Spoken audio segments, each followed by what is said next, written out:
Hello दोस्तों, आप सभी का मेरे YouTube चैनल पर स्वागत है। अगर अभी तक आप हमारे चैनल को सब्सक्राइब नहीं किए हैं तो सब्सक्राइब कर लें ताकि अपकमिंग वीडियो की नोटिफिकेशन आपको मिलती रहे। इस चैनल के माध्यम से जो बिहार विशेष सर्वेक्षण भूमि का चल रहा है उससे जो भी अपडेट निकल के आ रहा है आप लोग को रूबरू कराया जा रहा है। आगे भी जो भी अपडेट होगा एक एक पॉइंट पे आप लोग को रूबरू कराया जाएगा। आप लोग का भी जो भी प्रश्न रहता है हमारे कमेंट बॉक्स में डालते रहें ताकि आप लोग को सोल्यूशन उसका मिलता रहे। आज के वीडियो में हम लोग जानेंगे कि अगर किसी व्यक्ति के पास क्रय का जमीन है यानी खरीदा हुआ जमीन है और प्रोजो का भी जमीन है यानी खतियानी जमीन भी है, तो बहुत लोगों का कमेंट था कि सर इसके लिए दो खाता खुलवाना पड़ेगा अलग अलग क्या।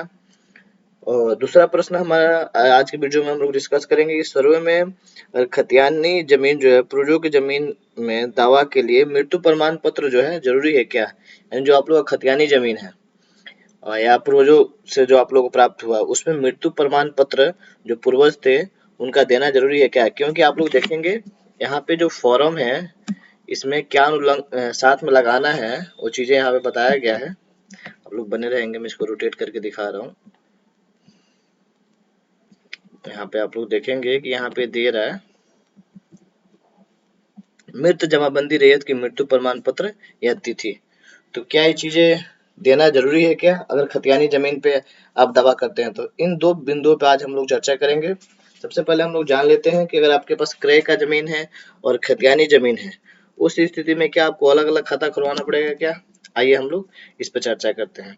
तो जो अब तक हम लोग का अनुभव है, जो अब तक हम लोगों ने सर्वे कार्य किया है उसके हिसाब से मैं आपको बता सकता हूँ कि जो इसके लिए आपको अलग अलग खाता खुलवाने की जरूरत नहीं है। फॉर्म आप अपना स्वघोषणा का प्रपत्र 2 लें, जो सबसे ऊपर मैं आप लोगों को दिखा रहा था, स्वघोषणा का प्रपत्र 2, ये वाला।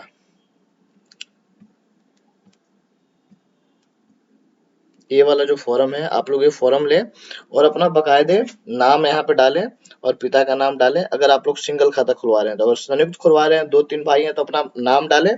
और जो व्यक्ति, अगर आप लोग एक चीज ध्यान देंगे, संयुक्त खाता में आप लैंड का डाटा वही डालेंगे जो आप लोग का सम्मिलित है, सब लोग मिल के खरीदे हैं, है ना। अगर नहीं तो फिर आपको अलग अलग खुलवाना पड़ेगा, है ना। सबसे अच्छी चीज है अगर आपके पास लैंड है खरीदा हुआ और खतियानी तो अपना सिंगल खाता खुलवाएं, ज्यादा बेहतर रहेगा। इसमें क्या होगा कि आप अपना यहाँ पे नाम लिखेंगे, अपना स्थायी पता, और जो यहाँ पे क्रय का जमीन का खाता नंबर है वो डालेंगे, खेसरा नंबर, रकबा, ये सब डाल करके, चौहदी डाल करके, ऐसे करके आप अपना इसको पूरा करेंगे। नीचे में क्या करेंगे, अगर जो खतियानी जमीन होगा उसका भी जैसे आप इसका डालेंगे क्रय का जमीन का उसके नीचे आप खतियानी जमीन डाल सकते हैं। एक चीज आप लोग ध्यान देंगे कि यहाँ पे पूछेगा कि भूमि पर दावा का आधार क्या है आपका। इस कॉलम में आपको सुधार करना है। यहाँ पे अगर आपके पास जो है अगर खरीदा हुआ जमीन है तो यहाँ पे डालेंगे क्रय यानी खरीदा हुआ है, और जो खतियानी जमीन है उसके सामने यहाँ पे आप लोग लिखेंगे खतियानी या पूर्वजों के वंशज के तौर पे प्राप्त या वंशज के तौर पर प्राप्त भूमि, ऐसे करके आप लोग लिखेंगे, या फिर वंशावली के अंतर्गत प्राप्त भूमि, ऐसे करके आप लोग इसमें डाल देंगे। ये चीजें आप लोग ध्यान रखेंगे। किसी भी व्यक्ति का खतियानी जमीन है या खरीदा हुआ जमीन है उसके लिए अलग खाता नहीं खुलवाना है, खाता आपका एक ही खुलेगा। उसमें आप लोग को नीचे एक फॉर्म पे आप लोग 3 से 4 आप लोग खेसरा डालेंगे, और क्योंकि फॉर्म में ज्यादा स्पेस होता नहीं है, 4 चौहदी देने की कोई जरूरी नहीं है, 2 चौहदी मिनिमम आप लोग डालें, उससे कायम हो जाता है। या तो पूरा पश्चिम का डालें या फिर उत्तर दक्षिण का डालें। ये डालने के बाद आप लोग जो है अपना उसके सामने मेन चीजें देखिएगा, जो क्रय का जमीन और खतियानी जमीन में मेन चीजें जो आप लोग को इसमें देखना है, ये जो भूमि का दावा करने का आधार जो पूछ रहा है इसी में आप लोग को ध्यान देना है। जो आप लोग का केवाला का रहेगा यानी खरीदा हुआ रहेगा वहां पे आप लोग क्रय लिखेंगे या केवाला द्वारा प्राप्त लिखेंगे, और जो नीचे रहेगा खतियानी उसके सामने खतियानी लिख देंगे या फिर वंशावली या वंश के तौर पे प्राप्त भूमि लिख देंगे। ये चीजें आप लोग ध्यान देंगे। तो इस हमारे बातों से आप लोग स्पष्ट हो गए होंगे कि किसी भी व्यक्ति का खतियानी जमीन हो या क्रय का जमीन हो अलग अलग खाता नहीं खुलवाना है, क्योंकि पूरे सर्वे में एक व्यक्ति का एक ही यूनिक आईडी लास्ट में जनरेट होगा, तो इसलिए उसका कोई अलग अलग करवाने की जरूरत नहीं है। दूसरा क्वेश्चन था कि सर सर्वे में खतियानी जमीन या पूर्वजों से जो जमीन हम ले रहे हैं उसमें मृत्यु प्रमाण पत्र देना जरूरी है क्या। तो क्योंकि आप लोग आगे देखे थे कि यहाँ पे जो आप लोग को पता ही है कि जैसे ये प्रपत्र 2 है और दूसरा जो है प्रपत्र 3 का 1 है, जो आप लोग केवाला का ज़मीन खरीदेंगे सिर्फ उसमें ये फॉर्म लग रहा है, और जो बंसावली वाली लैंड है यानी जो खतियानी ज़मीन है उसमें आपका ये नीचे वाला जो फॉर्म है, 1 मिनट मैं आप लोग को दिखा रहा हूँ, ये बंसावली का है। ये भी आप लोग को साथ में लगाना है ना। जब ये साथ में आप लोग को लगाना है तो ये नीचे आएंगे जब आप लोग,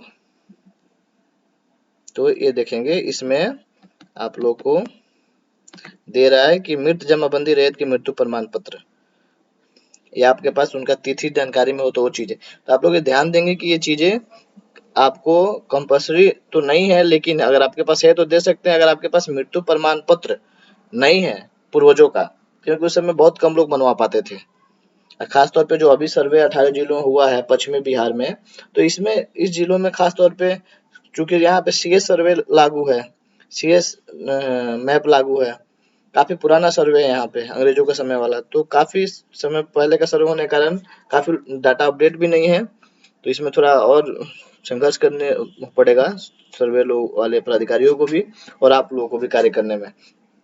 तो आप लोग ध्यान देंगे कि इसमें जो है आपका मृत्यु प्रमाण पत्र जो है कंपल्सरी नहीं है, लेकिन अगर आपके पास है तो जरूर दें, अगर नहीं है तो कम से कम तिथि नोट करवा दें कि जिसके नाम से अभी तक लैंड बोल रहा है खतियान में, उनकी मृत्यु कब हुई थी।